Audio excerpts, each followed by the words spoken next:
नमस्कार दोस्तों, स्वागत है आपका हमारे इस वीडियो में। आज के इस वीडियो में जानेंगे राजस्थान जी के topic wise old exam question series का पार्ट नंबर 30।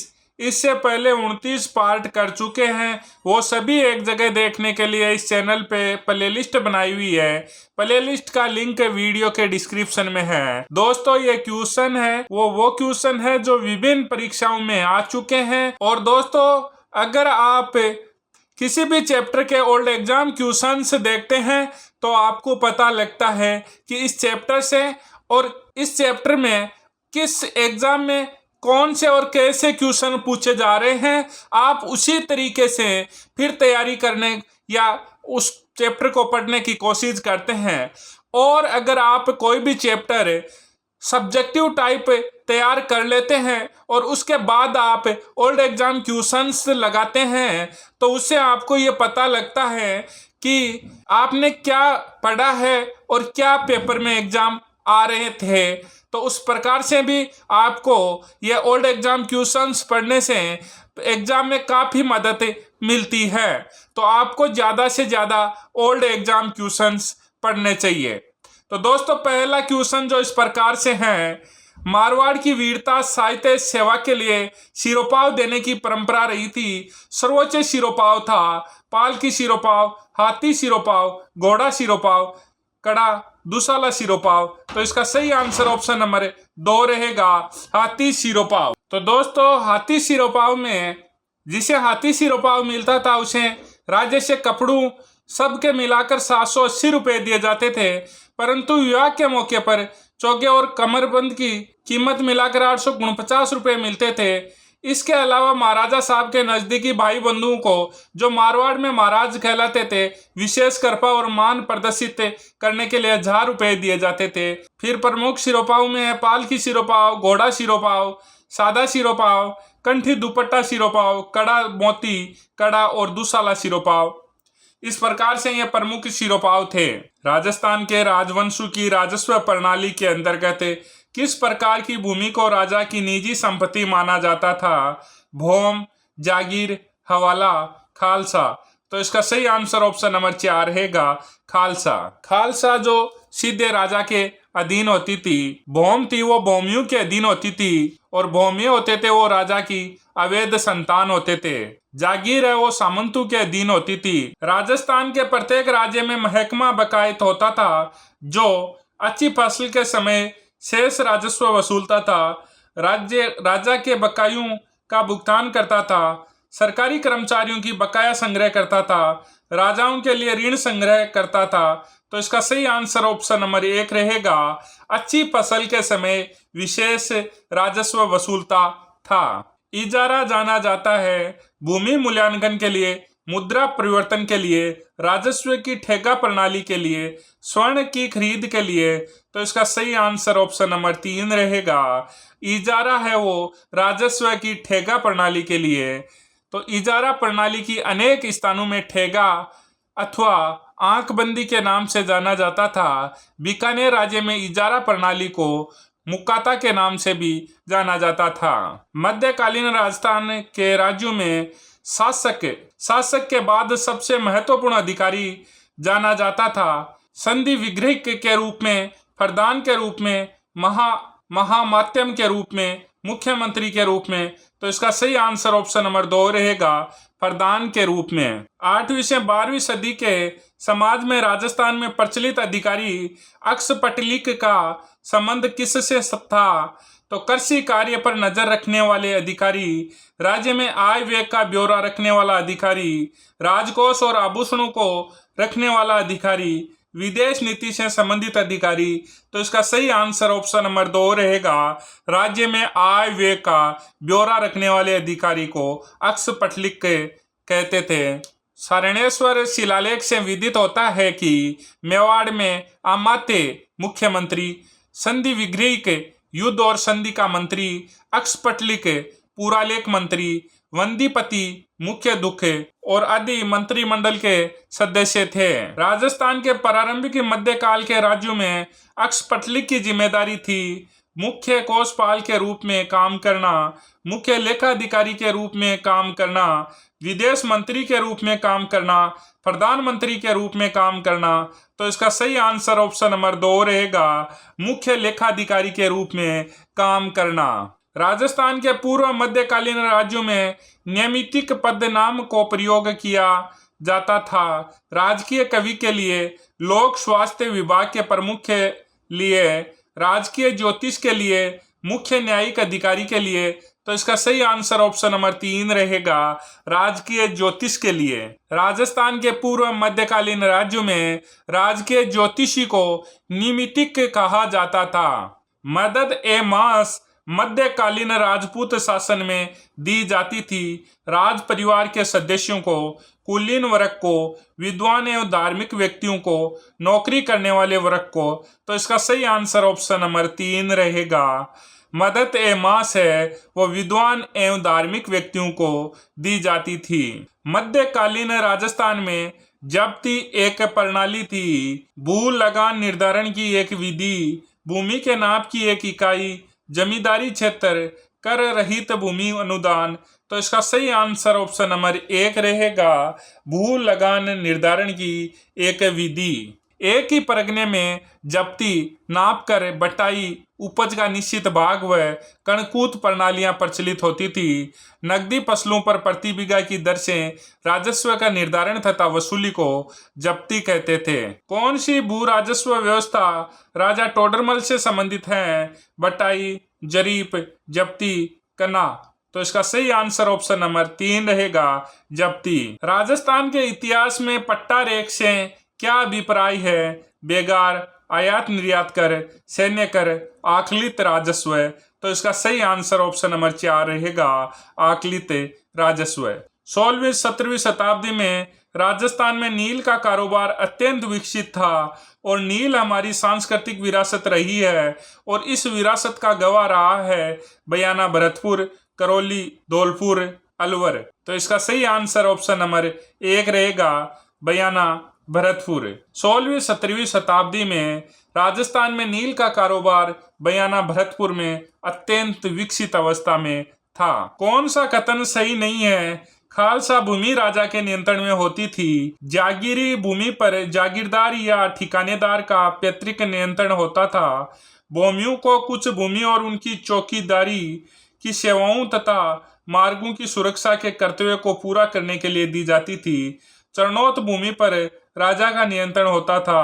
तो इसका सही आंसर ऑप्शन नंबर 4 रहेगा। तो चारागाह भूमि या चरणोता या चरणोत या गोचर भूमि है वो गांव के निकट पशुओं के चरने के गांव की सामूहिक संपत्ति होती थी। चरणोता उस भूमि को कहते थे जो पशुओं के लिए चारा उगाने के लिए छोड़ी जाती थी।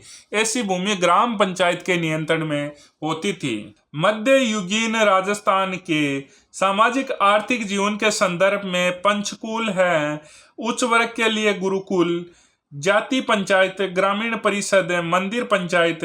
तो इसका सही आंसर ऑप्शन नंबर 3 रहेगा, ग्रामीण परिषद। पंचकुल एक स्थानीय संस्था होती थी जिन्हें अर्ध सामाजिक और अर्ध राजनीतिक कहा जा सकता है।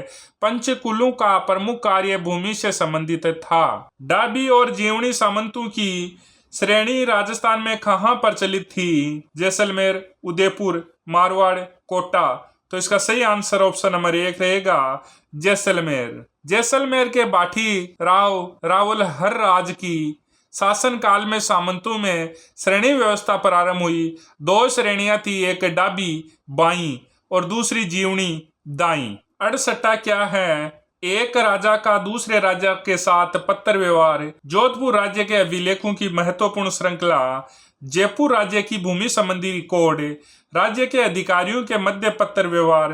तो इसका सही आंसर ऑप्शन नंबर 3 रहेगा, जयपुर राज्य का भूमि संबंधी रिकॉर्ड। यह जयपुर राज्य की भूमि संबंधी रिकॉर्ड है जो तोजी वर्कों के रूप में है। इसमें जयपुर राज्य को परगनों में जितने मौजे थे उनकी भूमि, पैदावार आदि का विवरण मिलता था। इजलास खास की स्थापना की थी महाराजा बन्ने सिंह ने, महाराणा सज्जन सिंह ने, महाराणा अजीत सिंह ने, राणा भगवंत सिंह ने। तो इसका सही आंसर ऑप्शन नंबर 2 रहेगा। इजलास खास की स्थापना है वो महाराणा सज्जन सिंह ने की। वर्ष 1869 में मेवाड़ में महाराणा शंभू सिंह ने महकमा खास के गठन के घोषणा कर एजीजी कर्नल कीटिंग द्वारा संग्रहित राज्य के लिए नई कानून संहिता प्रसारित की। बाद में महाराणा शंभू सिंह की मृत्यु हो गई और उनके उत्तराधिकारी महाराणा सज्जन सिंह ने सुधार जारी रखा और 10 मार्च 1877 को उन्होंने एक नई राज्य परिषद इजलास खास की स्थापना की।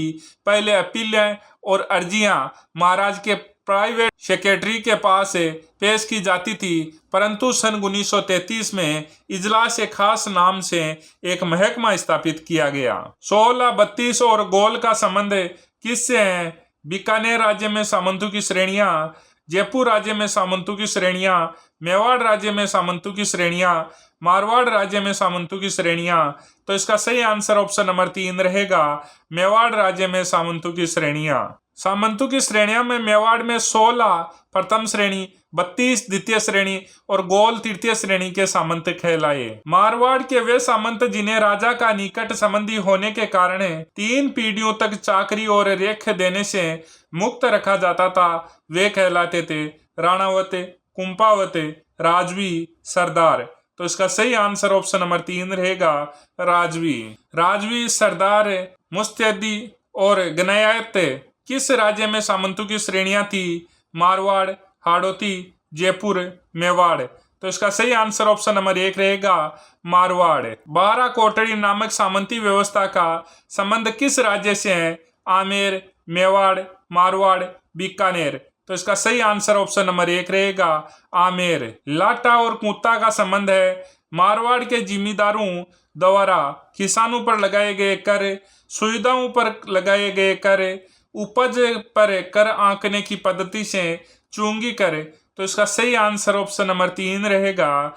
लाटा और कूता है वो उपज पर कर आंकने की पद्धति से संबंधित है। मुगल सम्राट की आज्ञा अनुसार राजपूताना में शाही पदाधिकारियों द्वारा जारी किए जाने वाले कागजात कहलाते थे खरीता, मंसूर, फरमान, हस्बुल हुक्म। तो इसका सही आंसर ऑप्शन नंबर 4 रहेगा, हस्बुल हुक्म। हस्बुल हुक्म के तहत शाही परिवार के किसी सदस्य अथवा सरदार द्वारा प्रेषित आदेश जिसमें किसी व्यक्ति को कोई स्वीकृति दी जाती थी तथा जिसमें बादशाह की सहमति होती थी।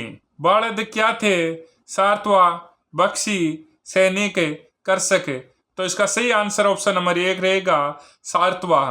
गाड़ियों पर अपना माल लाद कर पूरे काफिले या सार्थ के साथ उस माल को दूर दूर तक बेचने जाने वाले व्यापारी व्यवसायी सारत्वाह कहलाते थे। भूमि बंदोबस्त की साध प्रथा का संबंध निम्नलिखित में से किस राज्य से है? मारवाड़, जयपुर, बीकानेर, मेवाड़। तो इसका सही आंसर ऑप्शन नंबर 4 रहेगा, मेवाड़। कोटा राज्य में झाला जालिम सिंह ने राजस्थान में 1807 ईस्वी में सर्वप्रथम भूमि बंदोबस्त करवाया। इसके अंतर्गत उन्हें राज्य की समस्त भूमि को नपवाया। मटक, विचायत, चूसुराई क्या थे? राजस्थान में स्थानीय करों के नाम, राजस्थान में देसी कपड़ों के स्थानीय नाम, कृषि यंत्रों के नाम, सिंचाई के साधनों के स्थानीय नाम। तो इसका सही आंसर ऑप्शन नंबर 1 रहेगा, मटक, बिचात, चूसुराई। ये राजस्थान में स्थानीय करों के नाम थे। राजस्थान की प्राचीन रियासत के संदर्भ में कांसा परोसा क्या था? सिंचाई की एक किस्म, इनमें से कोई नहीं, एक प्रकार की लाग या कर, भूमि का एक प्रकार।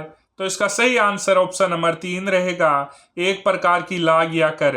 कांसा परोसा या कंस परोसा एक प्रकार से सामाजिक कर के रूप में वर्गीकृत किया गया था। ये कर विवाह और मृत्यु भोज के अवसर पर किसानों से वसूला जाता था। तिवारा कर वसूला जाता था औद्योगिक उत्पादों पर, दूसरे राज्यों से व्यापार पर, दिवाली और होली जैसे पर्वों पर, कृषि उत्पादों पर। तो इसका सही आंसर ऑप्शन नंबर 3 रहेगा, दिवाली और होली जैसे पर्वों पर तिवारा कर वसूला जाता था। ब्रिटिश काल के दौरान राजस्थान में खरड़ा क्या था? राज्य की सेना जब किसी गांव के पास पड़ाव डालती थी तो उसके भोजन के लिए गांव के लोगों से वसूल किया जाने वाला धन गढ़ के निर्माण व मरम्मत हेतु 2 रुपए प्रति घर से वसूले जाते थे। श्रमजीवी जातियों से वसूली जाने वाली राशि इनमें से कोई नहीं। तो तो इसका सही आंसर ऑप्शन नंबर 3 रहेगा, श्रमजीवी जातियों से वसूली जाने वाली राशि। तलवार बंदाई शुल्क था सैनिक सेवा शुल्क, धार्मिक शुल्क, युवराज के युवा के सामंतों से लिया जाने वाला शुल्क, उत्तराधिकारी शुल्क। तो इसका सही आंसर ऑप्शन नंबर 4 रहेगा, उत्तराधिकारी शुल्क। यह शुल्क विभिन्न राज्यों से विभिन्न नामों से पुकारा जाता था, जैसे हुक्मनामा, पेशकशी, कैद खालसा, तलवार बंदाई, नजराना आदि इसके ही उपनाम थे। तलवार बंदाई क्या थी? नए जागीरदार की गदीनशीनी के समय उत्तराधिकार के रूप में राज्य द्वारा लिया जाने वाला उत्तराधिकारी शुल्क, युद्ध पर जाने से पूर्व सैनिक की कुशलता के लिए किया जाने वाले विधान, विजय के समय सेनापति को दिया जाने वाला सम्मान, नवनियुक्त सैनिक को अस्त्र शस्त्र दिया जाना। तो इसका सही आंसर ऑप्शन नंबर 1 रहेगा। दोस्तों, इस प्रकार से इस चैप्टर से आए हुए विभिन्न एग्जामों के क्वेश्चन अपन ने देख लिए हैं, और अगर आप इसी प्रकार से सभी चैप्टर्स के ओल्ड एग्जाम क्वेश्चन से देखना चाहते हैं तो इस चैनल पे प्लेलिस्ट बनाई हुई है, प्लेलिस्ट का लिंक वीडियो के डिस्क्रिप्शन में है, तो जाकर आप देख सकते हैं। जय हिंद, जय भारत।